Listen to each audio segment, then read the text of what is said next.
Daf Hayomi Masechet Shabbat, Daf Kaf Gimel, on va commencer au quart de la page.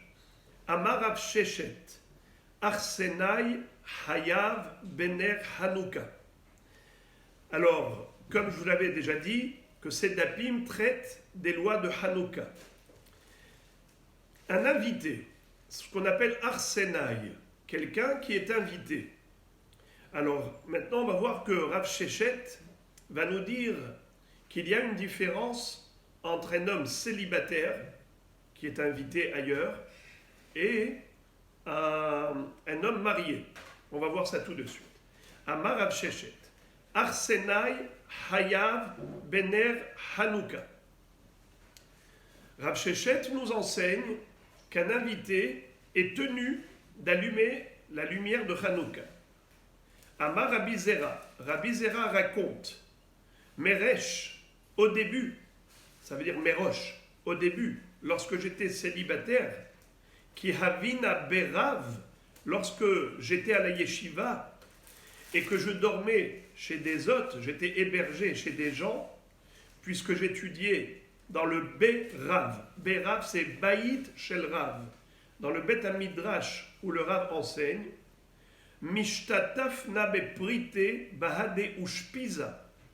Comment je faisais pour m'acquitter de mon devoir par rapport à l'allumage de la Chanoukia? Je n'allumais pas indépendamment. Je m'associais avec mon hôte, avec mon Baal Habayit. Je lui donnais des proutotes. Une prouta, c'est une pièce d'argent. Je lui donnais des proutotes pour m'associer à son huile. Ça veut dire qu'il me donnait une partie de son huile afin que je sois propriétaire d'une partie de l'huile pour m'associer à la mitzvah de Hanouka et m'acquitter. Batar denasive iteta, après que je me suis marié avec une femme, c'est une façon de s'exprimer. Amina, je me suis dit, Hashta, maintenant, Vadaï lo tsarichna, c'est sûr que je n'ai plus besoin de donner de l'argent à mon Baal Habayit pour m'acquitter par son allumage à lui. Car des kamadlike alay bego betaï, car on allume pour moi dans ma maison. Ça veut dire que mon épouse, quand elle allume chez moi à la maison, eh bien, elle m'acquitte.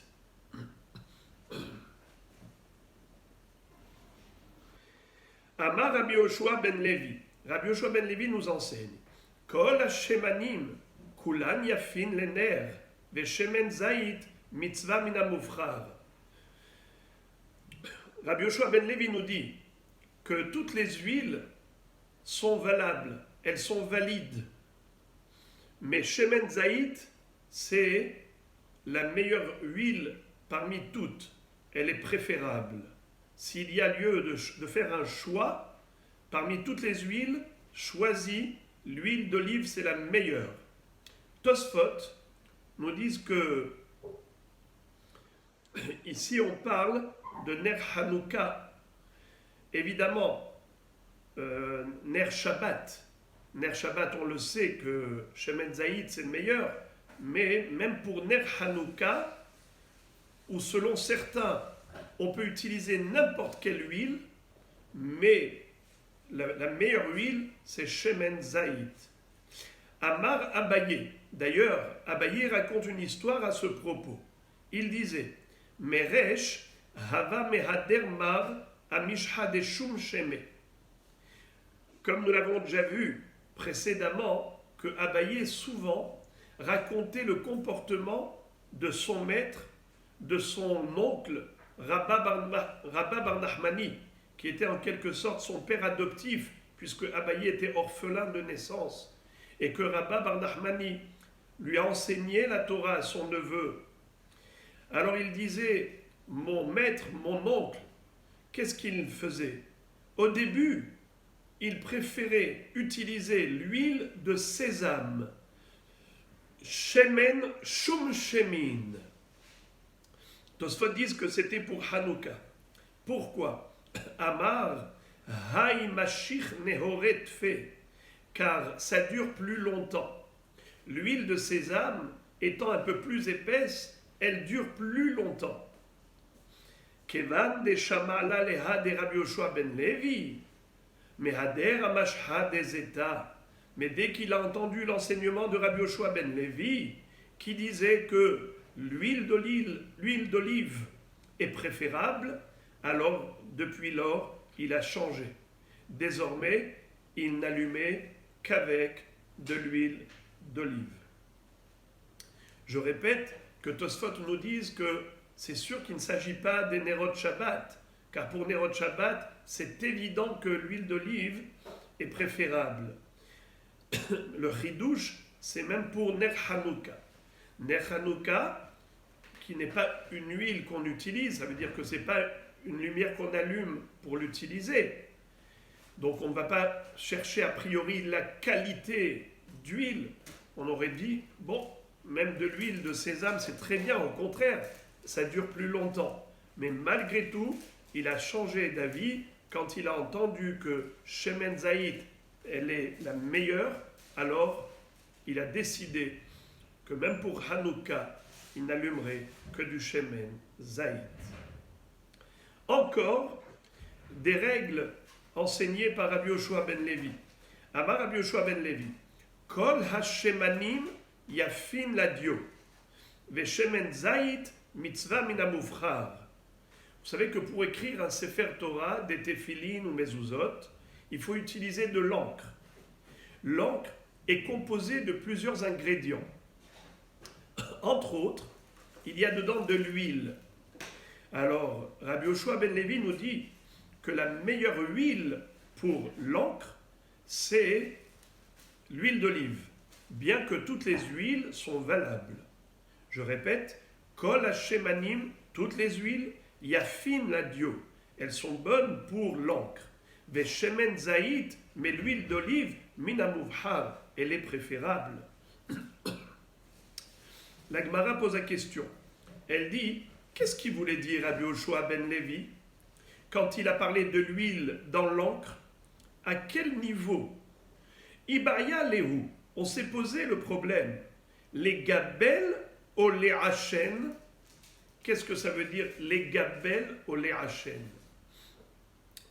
À deux moments, l'huile d'olive pourrait être utilisée lors de la fabrication de l'encre.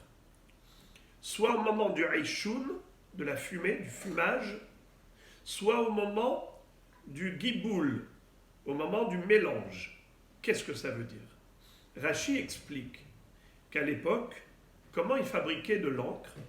Eh bien, ils prenaient du verre, et le verre, ils le mettaient au-dessus de la fumée. Il y avait un combustible qui brûlait, ça faisait monter de la fumée. Cette fumée, elle arrivait au verre, la plaque de verre. Ensuite, ça faisait comme de la cendre sur la plaque de verre. Il récupérait tout ce noir et ensuite il le mélangeait à l'encre. L'un des combustibles qu'on utilisait pour fabriquer cette fumée, eh bien c'était parfois l'huile d'olive. L'huile d'olive nous permettait de la fumer, mais de la bonne fumée, de la fumée qui est excellente pour la fabrication de l'encre. Alors la question, elle est de savoir, est-ce que c'est de cela qu'il s'agit? Ce qu'on appelle les hachen, pour fabriquer le hachan, la fumée, c'est à ce moment-là que l'huile d'olive est préférable? Ou bien non, Rabbi Yoshua ben Levi, quand il a dit que l'huile d'olive est la meilleure pour la fabrication de l'encre, il ne parle pas de l'hachen, il parle de l'égabel, il parle du mélange. Lorsqu'on va mettre de l'huile à l'intérieur de l'encre, c'est à ce moment-là que l'huile d'olive est à préférer, est à choisir. Alors c'était ça le safek de la Gemara. La Gemara va répondre, Tashma, viens écoute un enseignement qui te permettra de résoudre ce problème. Detane Rav Shmuel bar Zutra, Kol hashmanim yafin ladio, veshemen zayit min hamuvchar, ben le gabel, ben le hachen. Qu'est-ce que ça veut dire? En réalité, finalement, quand Rabbi Yoshua ben Levi a dit que l'huile d'olive est la meilleure, sa kavana était pour les deux fonctions. Premièrement, pour créer la fumée, alors il vaut mieux utiliser comme combustible l'huile d'olive. Ça veut dire que tu prends de l'huile d'olive que tu vas allumer, elle va produire beaucoup de fumée, tu mettras sur ta plaque de verre et c'est comme ça que tu vas récupérer cette cendre pour mélanger ensuite à l'encre. Et en plus, au moment où tu vas pétrir tout cela avec cette cendre, tu vas mettre des ingrédients dans ton encre. Tu vas mettre aussi de l'huile. Alors choisis l'huile d'olive.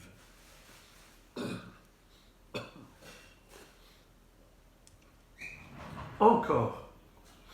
Amaravuna.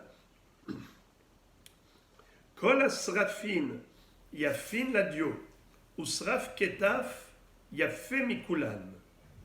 Maintenant, on va parler d'un autre ingrédient de l'encre qu'on fabrique pour écrire le Sefer Torah. Alors, on a dit qu'il y a de l'huile, on a dit qu'il y a de la cendre qu'on récupère par le brûlage du combustible, et on a dit qu'il y a aussi de la résine, du séraph. Séraph, c'est comme de la gomme qu'on retrouve abondamment dans certains arbres. Ça s'appelle de la résine. Cette résine, comme ça dit Rashi, séraph, gomme. Cette résine-là, on l'utilise pour mélanger à ce liquide pour épaissir l'encre pour écrire le Sefer Torah. Alors, qu'est-ce que nous dit encore une fois la Gemara?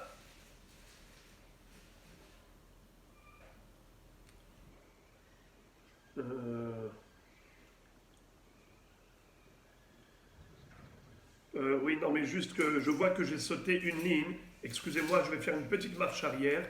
Rav Shmuel bar Zutra matne hachi kol ha'ashanim yafin ladio veshemen zayit mitzvah min hamufrar. C'est-à-dire que au niveau de la fabrication de la fumée, on l'avait déjà vu, mais Rav Shmuel bar Zutra le dit clairement que la fumée fabriquée avec l'huile d'olive est la meilleure. Et Rav Huna a rajouté Kol asrafin yafin ladio usraf ketaf yafé mikula. Au niveau de la résine, de la gomme que l'on trouve dans les arbres, lequel arbre est le meilleur, qui produit la meilleure résine, le meilleur saraf, ou certains disent shéraf. Si vous regardez par exemple dans le livre, dans le Sidour du Ish Matzliach, à propos de la Kétoret, alors il dit Ashéraf hanotef me'atse haketaf. Et dans d'autres Sidourim, vous verrez Séraph, le point à droite du Shin ou à gauche du Shin. Séraph ou Shéraph, vous avez les deux versions. Alors, comme vous voulez maintenant, on peut dire Kol hashérafin yafin ladio. S'il faut suivre Rabbi Meir Mazouz Shalita, il appelle ça Shéraph. Et si vous prenez la version classique, c'est Kol ha-sérafin yafin ladio.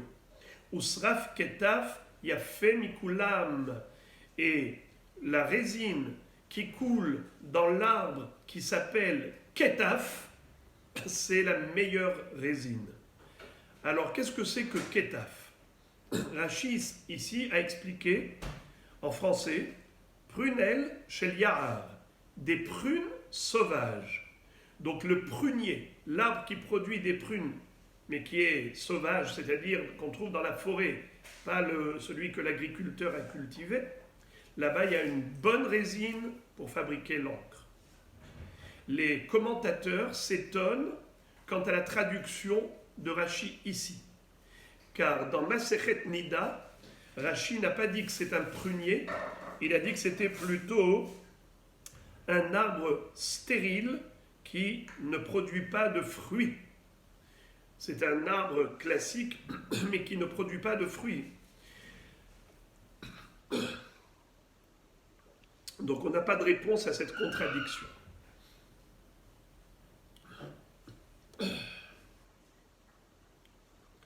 Alors on résume. Quelle est la meilleure fumée pour l'encre? la fumée fabriquée avec le combustible d'huile d'olive. La meilleure huile à mélanger dans l'encre, huile d'olive. La meilleure résine à mélanger dans l'encre, ketaf. Aseraf anotef me'atzeh ketaf. On continue. Amar Rabbi Chia bar Ashi amar Rav. Hamadlik ner shel Chanukah tzarich levarech. Verav Yirmiya amar haro'e ner Chanukah tzarich levarech. Alors on a ici deux enseignements. Le premier, c'est que celui qui allume les nérotes de Hanouka doit réciter une bénédiction. Il doit réciter des bénédictions comme on le verra. Et Rabbi Yehuda dit pas seulement celui qui allume, même celui qui n'allume pas. Quelqu'un qui est en voyage, quelqu'un qui est dans un train et il voit dans une ville juive, il voit les Nerot Hanouka allumés dans les fenêtres des maisons juives ou devant la porte de la maison juive. En voyant les Nerot Hanouka, lui également doit faire une bracha, puisqu'il n'a pas de maison où allumer, puisqu'il a eu la chance de voir des Nerot Hanouka de loin, il doit réciter la bénédiction. Et on verra après la différence donc entre le madlik et le roé. Amar Rabbi Yehuda, Yom Rishon, haroé mevarech shtaim, ou madlik mevarech shalosh. Mikan vailach, madlik mevarech shtaim, veroé mevarech ahat. Qu'est-ce que ça veut dire? Rabbi Yehuda nous dit que la différence entre quelqu'un qui allume lui-même les nérots de Hanouka ou celui qui n'allumera pas, mais il a vu les nérots de Hanouka, celui-là ne fera que 2 brachot le premier soir, alors que celui qui est madlik fait 3 brachot. Quels sont les 3 brachot? Les hadlik ner Hanouka, she'asa nisim la avotenu bayamim ahem bazeman hazeh, et she'hyanu ve'kimanu ve'gianu la zeman hazeh. Ça c'est pour celui qui est madlik lui-même, de manière active, mais celui qui n'allumera pas. D'ailleurs, entre parenthèses, c'est quelqu'un qui n'allumera pas et qui n'a pas allumé et qui en plus n'a personne qui va allumer pour lui, chez lui à la maison.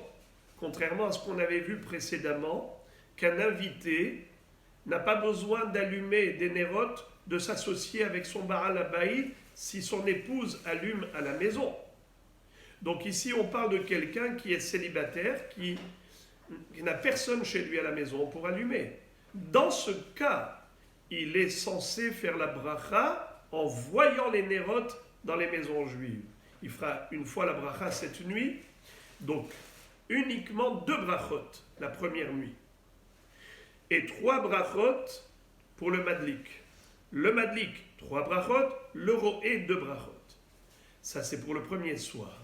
Pour les soirs suivants, alors le madlik ne fait que 2 brachot et le roé ne fait qu'une seule bracha. Mais kan vailach, dorénavant, madlik mevarech shtaim, roé mevarech ahat. La Gemara demande, maï memaet, quand tu me dis que les soirs suivants on réduit une bracha, on retire une bracha, laquelle? Réponse, Memaet Zeman. Zeman, c'est la bracha de Shechianu, Vekiemanu, Vegianu, la Zeman Hazé. Alors, il retire la bracha de Shechianu.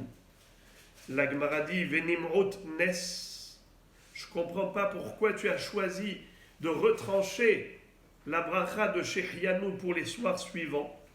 Autant retirer peut-être la bracha de She'asa Nissim, qui fasse Shechianu tous les soirs, et laquelle bracha il va retrancher les soirs suivants, la bracha de She'asa Nissim. La Gemara répond, non, ce n'est pas possible. Nes kol yomé ite. Le Nes, il a eu lieu tous les jours. Quand tu dis Shechianu vekemanu veganu la zemanazé, la zemanazé, c'est les 8 jours de Hanouka. C'est un seul zeman. Une fois que tu as fait la bracha de Shehianu une fois, ça suffit pour les 8 jours. Mais la bracha de She'asanissim, elle est relative au miracle. Or, le miracle, c'est répété tous les jours. Premier jour, miracle. Deuxième jour, miracle. Troisième jour, miracle. Quatrième jour, miracle. Donc, c'est tous les jours un nouveau miracle. Puisque la fiole qui suffisait pour un jour, elle a suffi pour 8 jours. Donc, chaque jour supplémentaire, c'est un S. Donc, il est absolument adéquat de faire la bracha de chez Hassan Nissim, la votez-nous tous les soirs. Et maintenant, la Gemara va se focaliser sur la notion des brachot en général, mais elle s'est arrêtée surtout sur la bracha de Hanouka. Nous le savons que pour toutes les mitzvot minatora, ce qu'on appelle des oraïta, il y a une bracha à réciter. Nos maîtres ont institué la récitation d'une bénédiction avant l'accomplissement de chaque mitzvah de la Torah. Par exemple, Be'ezrat Hashem, on va manger la matzah, on fera d'abord une bénédiction. Baruch ata Hashem Elokeinu melech haolam, asher kideshanu bemitzvotav et tzivanu, al achilat matzah. En effet, Dieu nous a ordonné de manger de la matzah. La bracha est compréhensible. Mais maintenant, on parle de Hanouka. Hanouka, ce n'est pas une fête toraïque. Il n'est pas écrit dans la Torah qu'il faut allumer les nérot de Hanouka. C'est juste d'institution rabbinique. Faut-il également faire une bracha pour l'accomplissement d'une mitzvah rabbinique? Alors on nous dit que oui. Maï mevarer, quel bracha il fait? Asher kideshanu be mitzvotav et tzivanu lehadlik ner Hanouka. Alors la Gemara pose la question légitime. Vehechan tzivanu. Je comprends pas. Tu me dis qu'il faut réciter une bénédiction, que Dieu nous a ordonné d'allumer les nérodes de Hanouka, mais a priori ce n'est pas vrai. Cherche dans toute la Torah, tu verras nulle part que Akadosh Baruch Hu nous a ordonné cette obligation.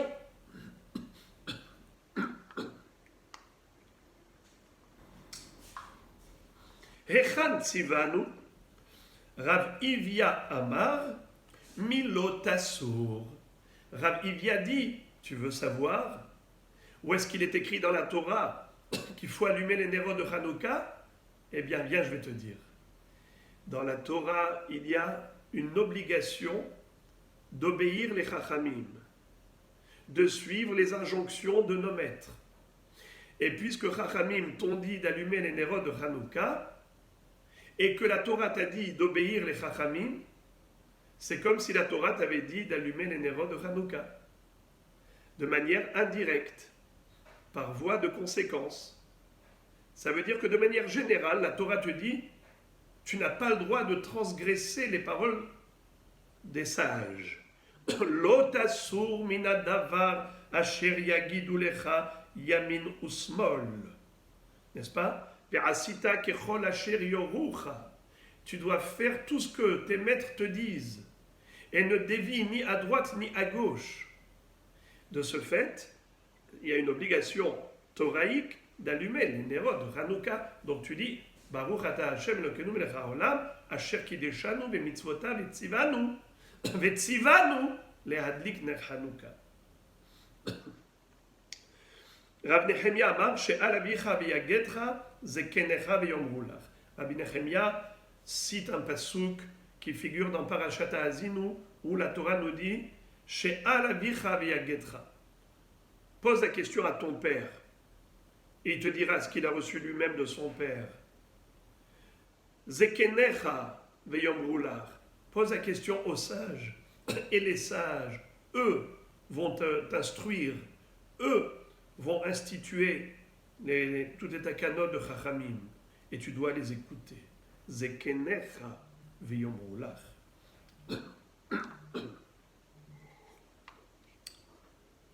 Maintenant, la Gemara va objecter. Elle va poser une question très forte. Elle va dire, ok, j'ai compris. Tu veux me dire qu'il faut réciter une bénédiction pour toutes les institutions rabbiniques avant l'accomplissement d'une mitzvah des Rabbanan? J'ai une question. tu vas voir tout de suite qu'on a le droit de faire une mitzvah rabbinique en étant nu. Et pourtant, on n'a pas le droit de réciter une bénédiction en étant dénudé.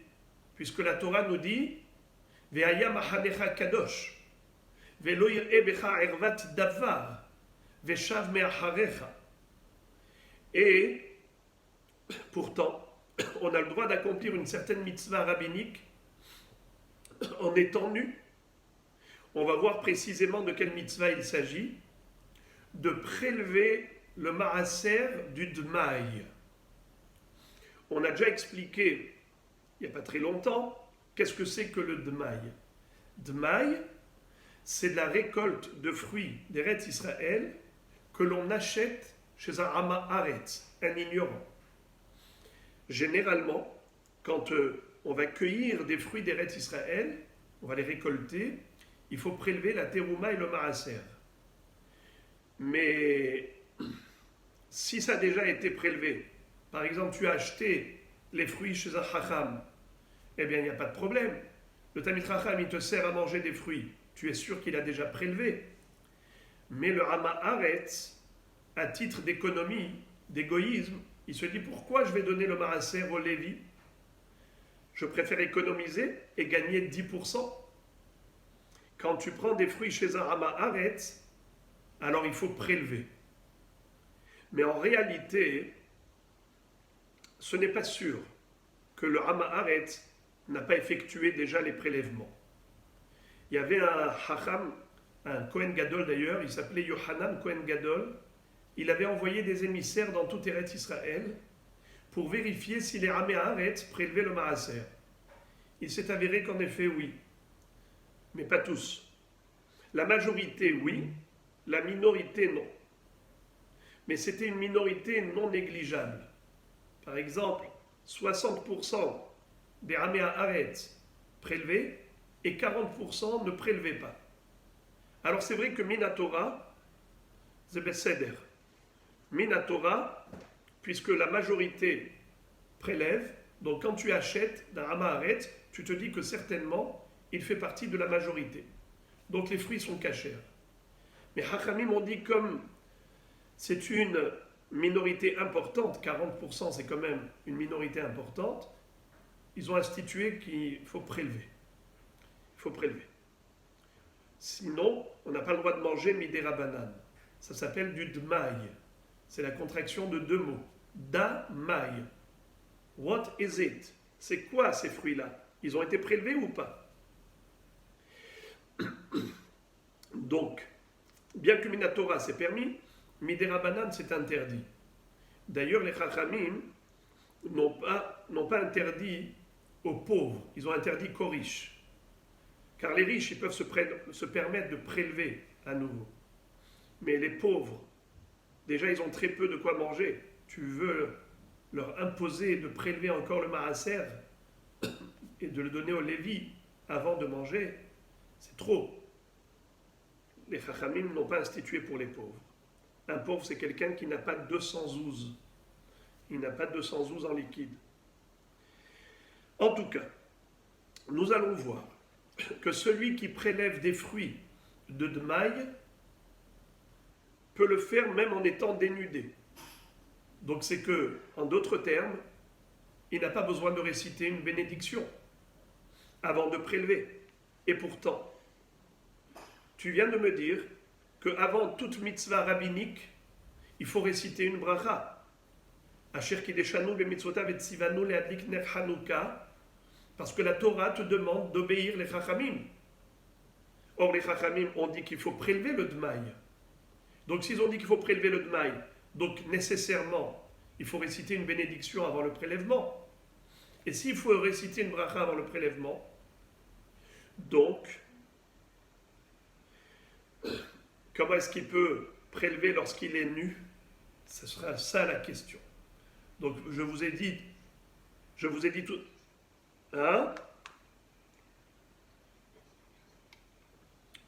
Nu complètement.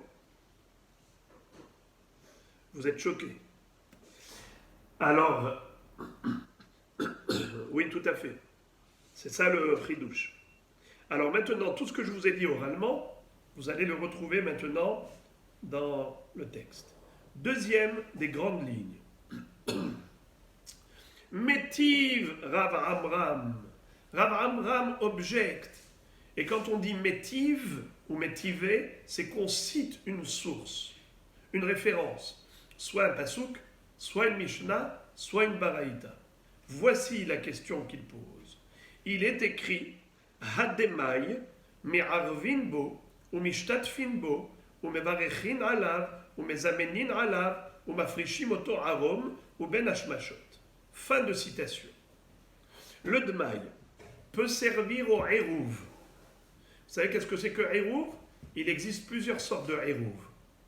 Hérouv, par exemple, hérouvé chatzerot.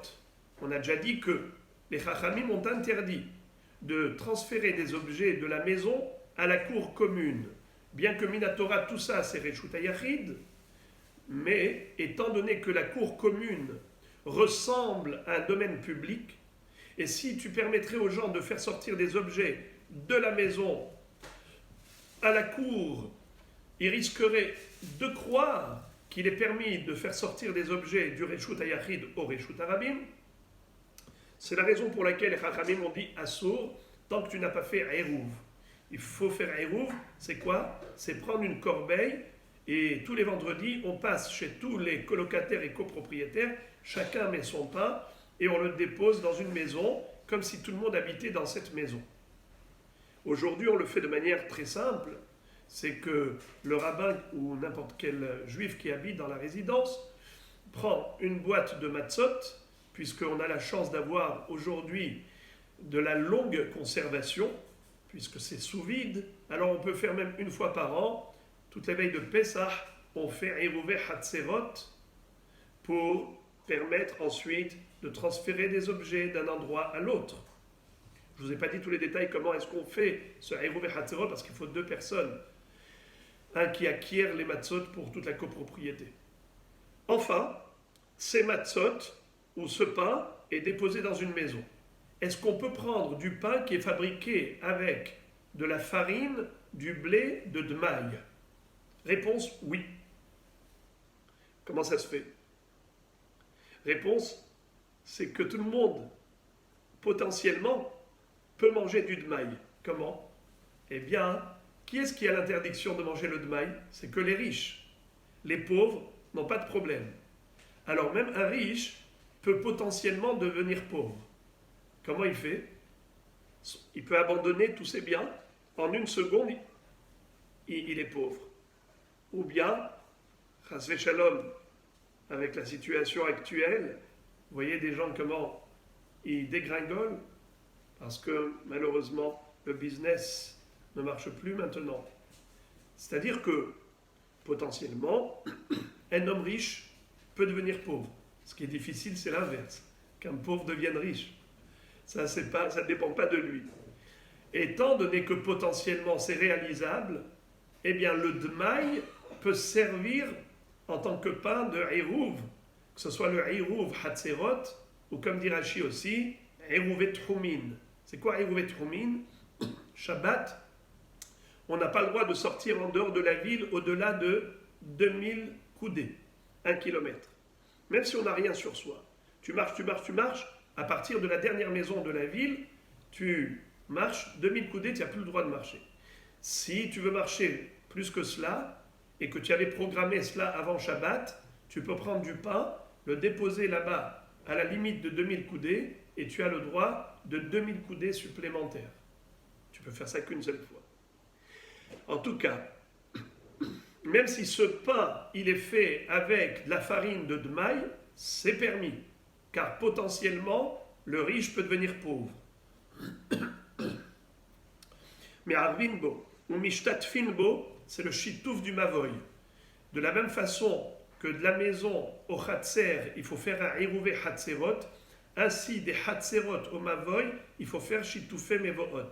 C'est quoi cette histoire? C'est que dans une impasse où il y a plusieurs cours, et dans chaque cour, il y a plusieurs maisons.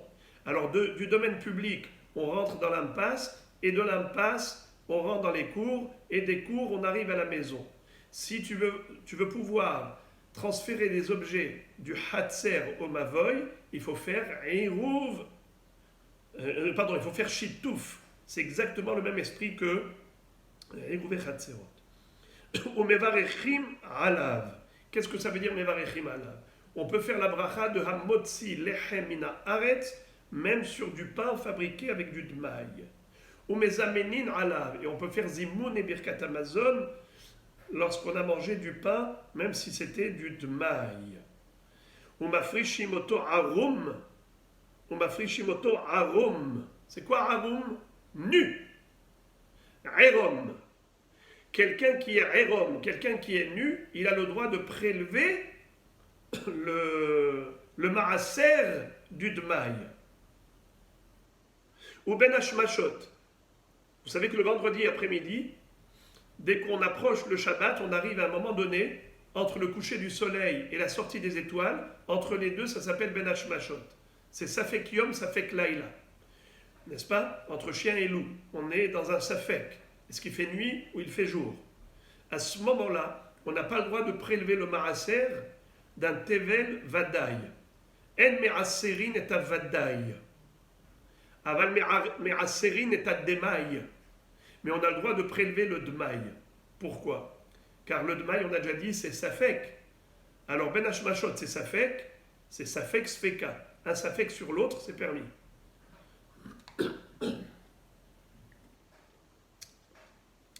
Fin de citation. Quelle est la question? C'est comme on a dit.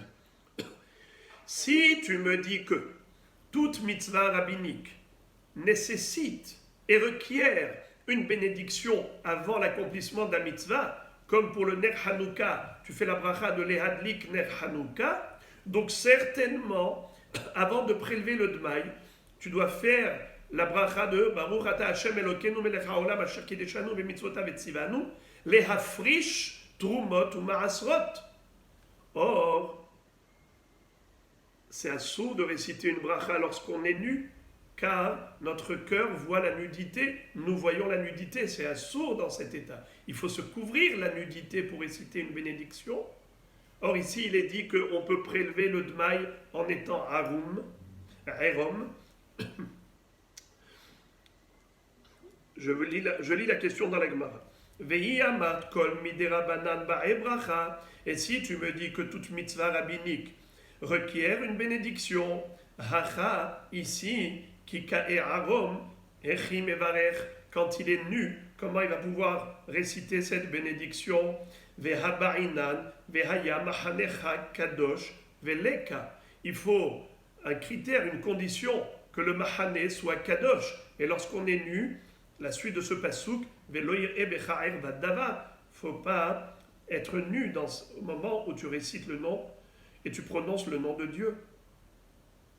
Amar Abaye, on aura deux réponses, une de Abaye, une de Rava. Amar Abaye, vadaï des divrehem, ba'e bracha, safek des divrehem, lo ba'e bracha. Abaye dit qu'il y a deux catégories d'institutions rabbiniques. Celle qui est vadaï et celle qui est safek.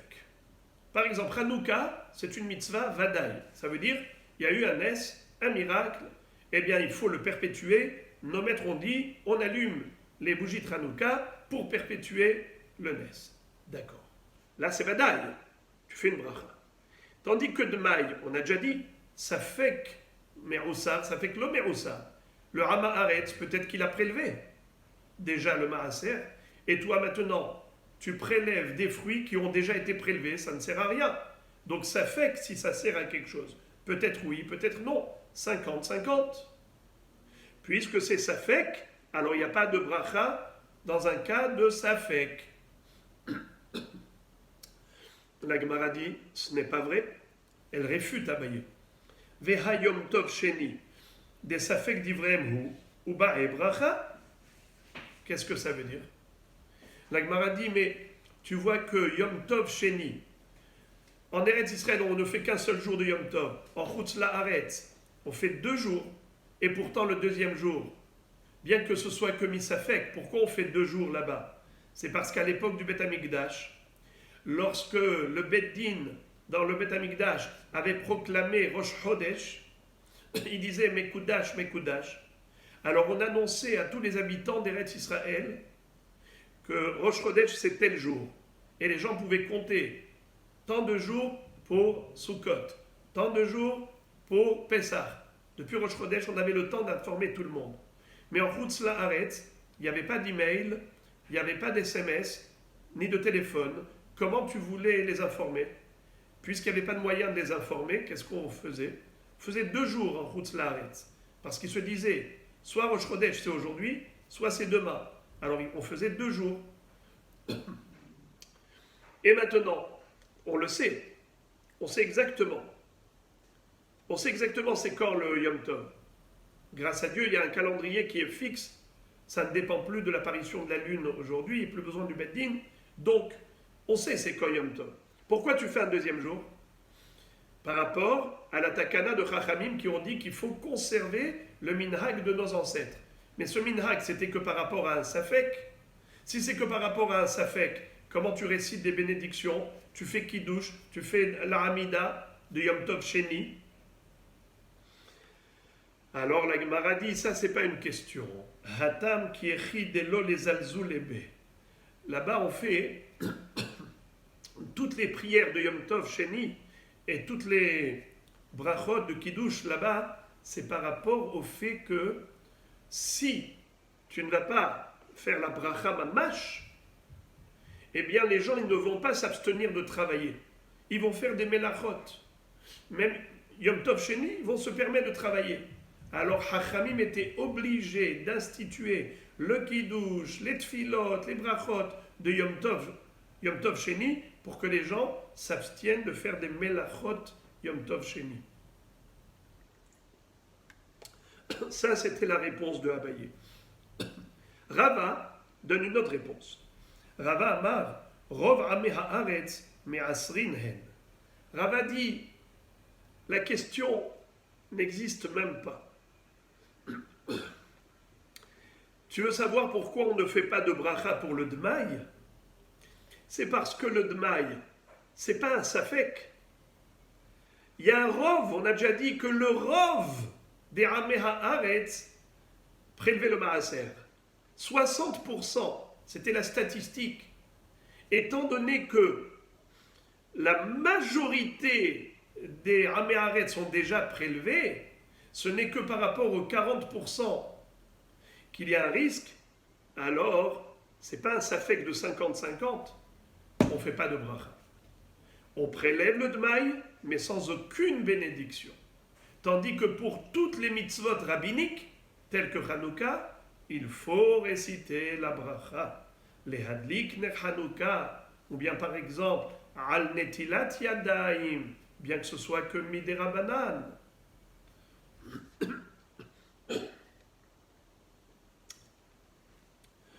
Et maintenant, la Gemara revient au sujet de Hanouka.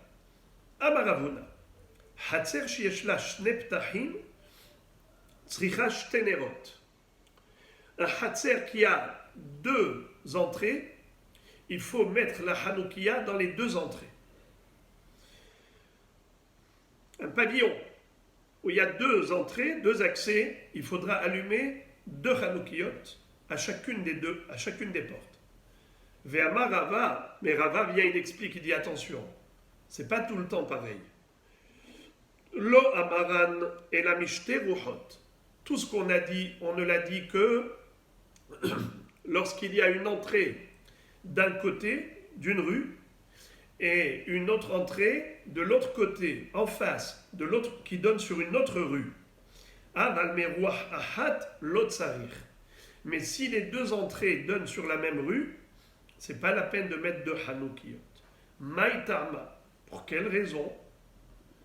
Et la Gemara cherche à comprendre cette différence. Je ne comprends pas quelle différence entre 2 entrées sur la même rue ou bien 2 entrées qui donnent sur 2 rues. Et l'imam Mishum Hashada Deman. Et l'imam Hashada de Alma, Afilu Beruach Hachat Nami Liv'e, I Hashada d'Ibne Mata, Afilu Mishne Ruchot Nami Lo Liv'e. Qu'est-ce que ça veut dire?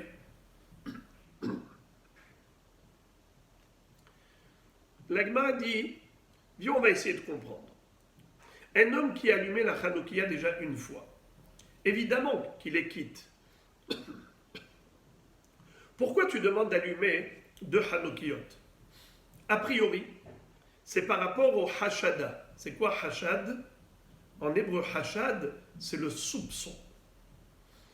De peur de se faire soupçonner. Par qui?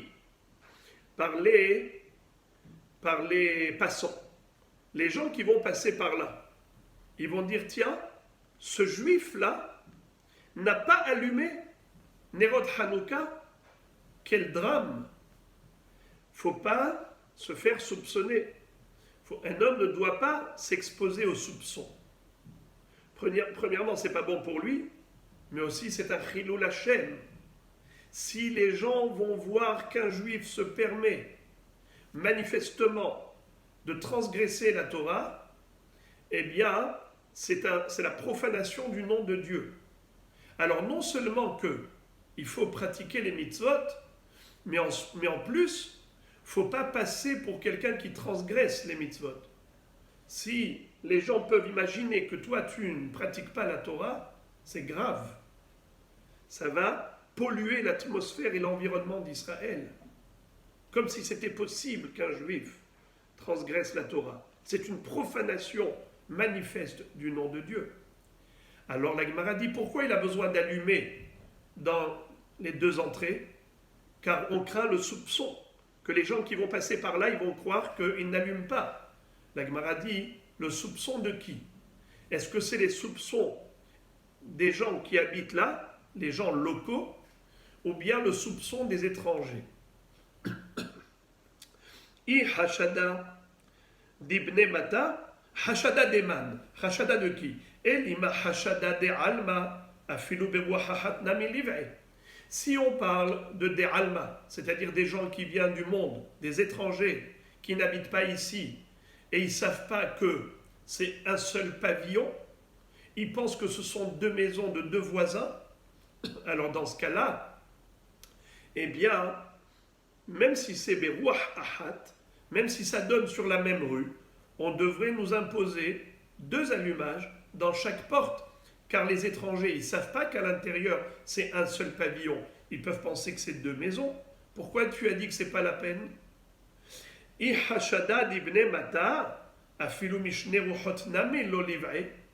si c'est par rapport aux soupçons des gens locaux que tu crains, alors même des deux côtés en face, l'une en face de l'autre, c'est-à-dire une entrée qui donne sur une rue et l'autre entrée qui donne sur l'autre rue, pourquoi tu as besoin de faire deux allumages de part et d'autre? Mais les gens locaux savent que c'est une seule maison et donc ils vont se dire que certainement tu as allumé de l'autre côté. Réponse. Les olam mishum hashada d'ibne mata. Bémet on craint le soupçon des locaux, des gens qui habitent là. Vezimnin de mehalfe behai velo halfe behai, be'amre, qui écrit de behai pitha lo adlik, behai pitha nami lo adlik. Car parfois, même ces gens locaux, ils passent devant la maison que d'un côté, dans une rue, et ils n'ont pas été de l'autre côté. Au lieu de juger les Kav Zechut, de juger favorablement, et de dire que certainement, même s'il n'a pas allumé ici, il a certainement allumé de l'autre côté, malheureusement les gens ont tendance à juger négativement. Et ils vont dire que de la même façon qu'il n'a pas allumé de ce côté, il n'a certainement pas allumé non plus de l'autre côté. Donc il ne faut pas attirer le soupçon. Voilà, c'est la nature humaine. Les gens cherchent à critiquer, ils ne cherchent pas à juger pour le bien. Donc il faut tenir compte du risque de ce hachad et il faut allumer dans les deux endroits, de part et d'autre. Mais si on est sur la même rue, puisque le soupçon des gens qui habitent là ne peut pas avoir lieu puisqu'ils savent que c'est un seul pavillon, donc on n'allume que dans une seule porte, une seule entrée.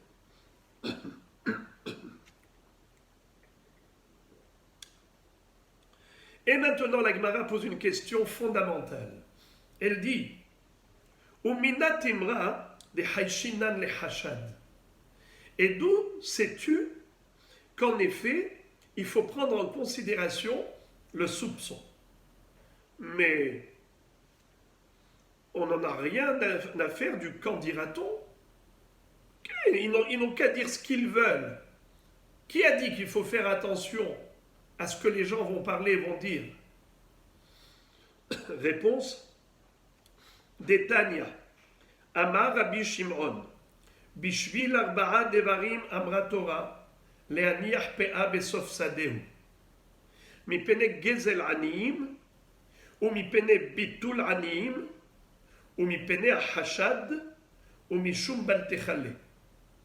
Car il est écrit que la Torah nous demande au moment de la moisson de laisser une PA, un coin du champ. Au bout du champ, il faut laisser un coin non moissonné. Mina Torah, il n'y a pas de shi'ur, il n'y a pas de mesure exacte combien il faut laisser pour les pauvres au moment de la moisson. Mais les Hachamim ont dit que pour donner aux pauvres quelque chose de consistant, il faut leur laisser 1/60 du champ. Alors, où est-ce que tu vas laisser cette partie pour les pauvres? Pas au début du champ, pas au milieu, à la fin, dans le coin, à l'angle. Ça s'appelle PA, un coin, comme les péotes, c'est un coin de la tête. PA, c'est un coin du champ. Pourquoi la Torah a dit Lotechale pe'at sadecha? Elle aurait pu dire Lotechale sadecha. Peu importe où je laisse une partie pour les pauvres. Alors la Braïta nous donne 4 raisons. Rabbi Shimon Bar Yochai nous donne 4 raisons. Mipene gezel anim, mipene bitul anim, mipene hashad, mishum bal techale. Et la Gemara va expliquer chacune de ces 4 raisons. Premièrement, mipene gezel anim. Regardez la dernière ligne. Shelo yir'e ba'al habayit sha'a pnuya veyomar likrovo ani harezo pe'a. Premièrement, c'est que le Baal Habayit, c'est-à-dire le propriétaire de ce champ, peut être très malin. Il peut dire, moi, j'ai un proche parent qui est pauvre, je voudrais le favoriser. Qu'est-ce qu'il va faire? Il va attendre le moment où les anim ne sont pas là, ils ne sont pas disponibles, Sha'ap Noya. Lui, il va liquider son champ, il va laisser juste un 60e, et il va appeler son proche parent, il va lui dire, viens, tu vas t'emparer de toute la PA maintenant, profite avant que les anim n'arrivent. Ils volent les pauvres. De ce fait, la Torah dit non, mipene gezel anim, il ne faut pas voler les pauvres. Ami, le son n'est pas très bon. Ah bon? Alors je vais retirer totalement les AirPods. C'est... Oula.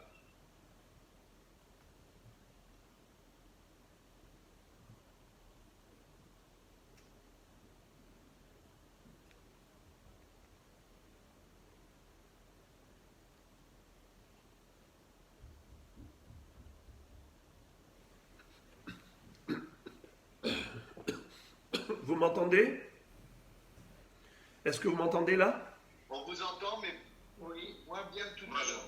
Moi bien? On entendait très bien de tout à l'heure. Mario, On entendait bien parce qu'il y avait les on entendait bien. AirPods. C'était bien avec les AirPods. Ouais, mais là ils ont été déchargés. Je ne sais pas pourquoi ils se déchargent si vite. Mario. C'est ça. Il faut en mettre que un, et au milieu du cours, vous mettez l'autre. Ah oui, c'est une très bonne idée. Très bonne Jouez idée. devant le gauche. Comme ça, il se recharge. Ouais. Bon. Vous m'entendez quand même? Oui, très bien. Oui, oui. Bon, alors On on va faire va... une petite coupure sur le film. Hein. Be'ezrat Hashem. Alors, on continue. Tu m'entends, Léo? Oui, alors on va couper tous les sons. D'accord? Il faut mettre en sourdine. Mipene gezel aniyim. שלא יראה בעל הבית שעה פנויה ויאמר לקרובו עני הרי זו פאה ומפני ביטול עניים. Donc on a déjà compris la première raison, pour pas voler les pauvres. Deuxième raison, bitul aniyim, pour le chômage des pauvres. Qu'est-ce que ça veut dire? Pour pas qu'ils soient là à perdre leur temps. Comment? S'ils ne savent pas à quel moment le Baal Habayit va laisser la PA, alors ils peuvent se dire à chaque instant, peut-être qu'il va laisser la PA au début du chant, peut-être qu'il va la laisser au milieu, peut-être qu'il va la laisser au bout du chant. Alors ils vont passer, les pauvres, leur temps à regarder, à guetter le Baal Habayit, quand est-ce qu'il va décider de laisser la PA. La Torah a eu pitié des pauvres. Elle dit non, ils n'ont pas besoin de gaspiller du temps inutilement. Il suffit qu'ils voient que le champ est encore plein, il n'est pas moissonné, c'est que ce n'est pas encore le moment de la PA. Même s'il a commencé à moissonner, ce n'est pas la peine de venir encore. De toutes les façons, la mitzvah de la PA, c'est que au bout, au coin, à la fin du champ. Voilà donc deuxième raison pourquoi la Torah a dit PA et pas n'importe quel endroit. Troisième raison, Umi Pene Hashad. Je suis dans la troisième ligne de Kav Gimel Amoudbet. Umi Pene Hashad.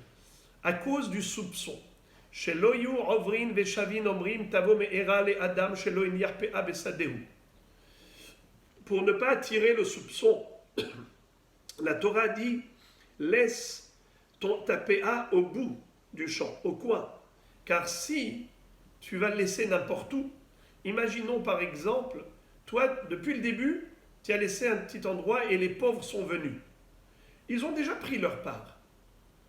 Toi, après, tu continues, tu moissonnes, et les gens qui passent par là, qu'est-ce qu'ils te voient faire? Ils voient que tu prends tout ce que tu as récolté. Ils vont dire, ce rachat-là, qu'il soit maudit, il ne pense pas aux nécessiteux, il ne pense qu'à lui. Il n'a rien laissé pour eux. Mais eux, ils ne savent pas que ce monsieur est un tzaddik.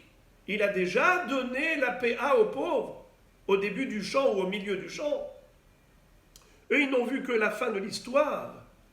C'est la raison pour laquelle la Torah va dire « N'attire pas les soupçons.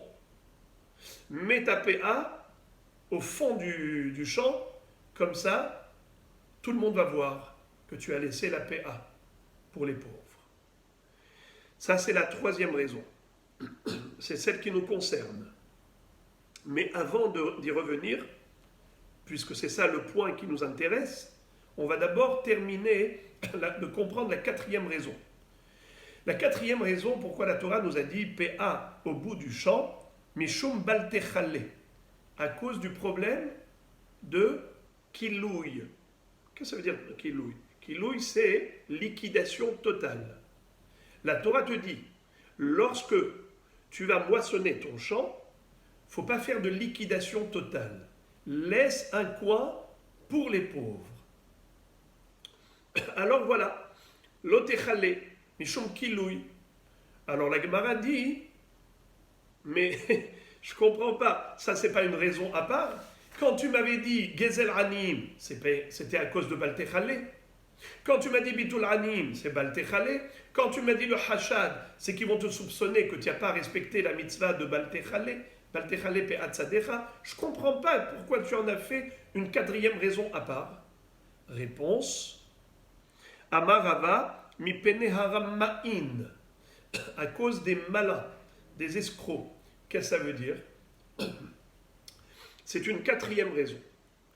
La Torah craint les Ramma'im, ces gens-là qui risquent de dire aux gens, vous savez, moi, ça y est, j'ai déjà donné la PA au début du chant. Ce rachat-là, il n'a rien donné. Il peut tout moissonner et tout garder pour lui. Et après, quand les gens viennent lui faire la critique, il leur dit, mais pensez-vous que j'ai pas donné? Bien sûr! J'ai commencé par ça.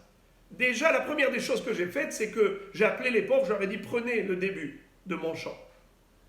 Les malins, ils peuvent se cacher derrière des arguments pareils. La Torah ne leur a pas donné la possibilité. Tu ne peux pas dire que tu as déjà donné aux pauvres, puisque les pauvres ne peuvent venir chercher que la fin de la moisson. Et là, si tu as tout rasé, donc c'est que tu as pris pour toi un rachat. Tout le monde va le savoir. Tu ne pourras pas te cacher. C'est pour ça que la Torah a dit qu'il faut donner la PA au coin du champ à la fin de la moisson. Mais pourquoi on a cité tout cela? C'était pour ce qui nous intéressait, à savoir, d'où sait-on qu'un homme ne doit pas se mettre dans une situation de soupçon. Il ne doit pas attirer les critiques. Il ne doit pas passer pour un rachat. Vitem nekiim et Hachem ou Misraël. On doit être propre aux yeux de Dieu, mais aussi aux yeux d'Israël, pour pas qu'il y ait du Chilul Hachem. Et maintenant, la Gemara revient au sujet de Hanouka. Amar Avitzrak Baredifa, Amar Avuna, Ner sheyesh la shte piyot, ola lishne bene Adam. On apprend ici que si on a un nerf, une veilleuse, voyez-vous, la veilleuse, si elle a 2 piottes, à l'époque c'était des veilleuses avec des couvercles en argile et il y avait un trou de chaque côté. On pouvait remplir donc la veilleuse, ensuite on mettait un couvercle, le couvercle il avait un petit orifice d'un côté, un petit orifice de l'autre, la mèche sortait par là et la mèche sortait de l'autre côté aussi. Ner, une veilleuse. Ner, c'est une veilleuse. Sheyesh Tepiyot, qui a 2 entrées, 2 bouches, 2 entrées, avec une mèche de chaque côté, c'est considéré comme 2 nérotes et on peut s'acquitter à 2. Imaginons qu'il y ait 2 personnes qui habitent l'un à côté de l'autre, ou bien par exemple à l'époque de la sakana, où on allumait à l'intérieur, eh bien c'est considéré comme 2 personnes. Rolé lishne bene Adam.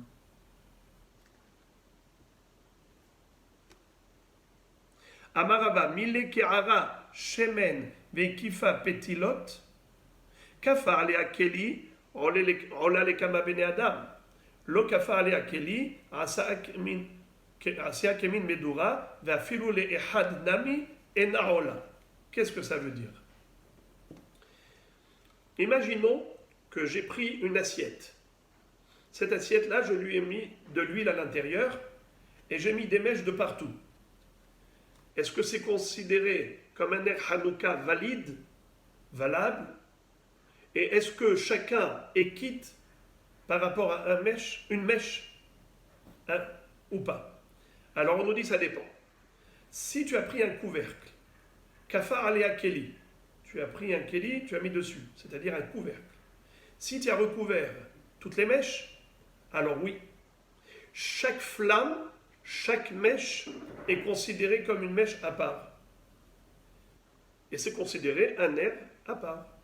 Mais sinon, si tu n'as pas mis de couvercle dessus, alors toutes les flammes, elles se rejoignent, c'est comme un seul bûcher, et c'est même pas considéré, même pas un nerf. Personne n'est quitte. Pourquoi? Car toutes les flammes s'unissent et fusionnent en un seul foyer de feu. Ça ne s'appelle pas un nerf. On continue. Amarava. Pshitali. Nerbeto bener Hanouka. Nerbeto adif. Mishum shlom beto. Quel est le din si quelqu'un n'a pas beaucoup d'argent? Il peut s'acheter, malheureusement, qu'une seule chose des deux. Soit il achète de l'huile pour Hanouka, soit il achète de l'huile pour les nérotes de Shabbat. Qu'est-ce qui est plus important? Les nérotes de Shabbat ou les nérotes de Hanouka? La Gemara répond, Nerbeto adif. Les nérotes de Shabbat, on les appelle Nerbeto, parce que c'est Mishum Shlom Bait. Mishum Shlom Beto. Étant donné que les Nerot de Shabbat, c'est de la lumière qui procure du Shalom. Le Shalom Bayit est plus important que la mitzvah de Hanouka qui est pour Pirsumé Nissa. À tel point, Akadosh Baruch Hu tient compte de la paix dans le foyer.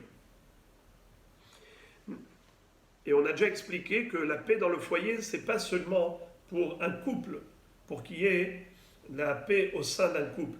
Même un célibataire doit vivre en paix. Si Shabbat il n'a pas de lumière, eh bien, il peut se cogner et se heurter à droite et à gauche, il ne vit pas en paix. Il est dans la rasra en plus, il est dans la déprime. Alors ça c'est mieux que Ner Hanouka. Ner Hanouka, on n'a pas le droit de l'utiliser. Ner Shabbat, on a le droit de l'utiliser. C'est-à-dire on mange, on prend le repas à la lueur des Nerot Shabbat.